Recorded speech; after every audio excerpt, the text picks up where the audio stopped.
the feeling is surreal. I feel so good. I feel really happy that I could win this medal for all of us, and this is coming home. I'm so happy that it's coming home with me, and maybe many more will come in the following days, maybe in shooting or other sports, but many more.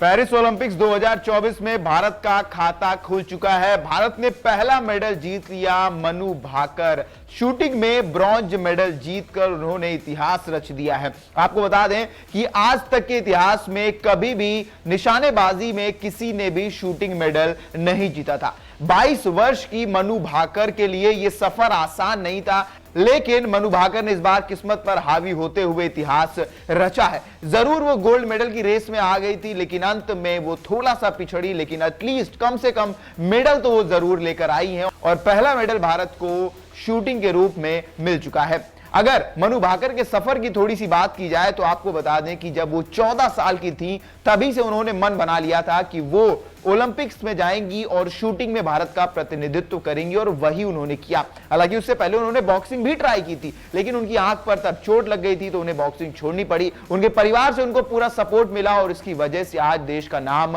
रोशन किया है।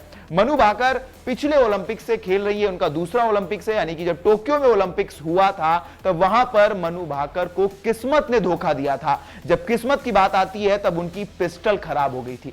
2020 के Tokyo Olympics के मुकाबले के दौरान pistol उनकी फंस गई थी, सही से उनकी गन नहीं चल रही थी, जिसकी वजह से वो निशाना नहीं लगा पाई थी और बहुत उदास हो गई थी, बहुत रोई थी। लेकिन फिर वो उठ खड़ी हुई, मेहनत किया, जज्बा दिखाया और एक बार फिर से ये मेहनत रंग लाई और वो मेडल लेकर घर वापस आएंगी। The Olympic bronze medalist, has it actually sunk in now? You're an Olympic medalist.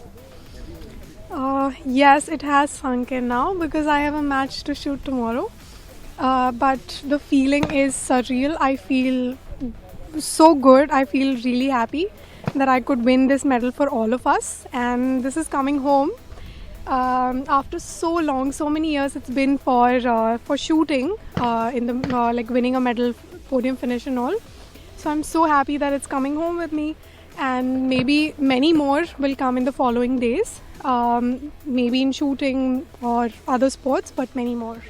Many more can actually happen if Manu can get us 2 more. It's all right. It can be a better color as well. Yeah, I can try. I will definitely try my best, but you never know like what the outcome shall be. So तीसरे ही दिन Olympics में भारत का खाता खुल चुका है, bronze medal आ चुका है और इस बार उम्मीद है कि भारत डबल डिजिट में जरूर जाएगा, डबल डिजिट में मेडल लेकर आएगा, क्योंकि आज तक इतिहास में ऐसा हुआ नहीं है। मनु भाकर ने कई कीर्तिमान रचे। सबसे बड़ा कीर्तिमान तो ISSF वर्ल्ड कप के दौरान सबसे युवा महिला निशानेबाज बनी, जिन्होंने वो मेडल जीता था और अब यहां पर भी अपना लोहा मनवाया है और उम्मीद है कि आने वाले समय में और कई कीर्तिमान रचेंगी। अभी तो 22 वर्ष की है। आपको क्या लगता है हमें कमेंट करके बताएं। तब तक के लिए देखते रहें वन इंडिया हिंदी।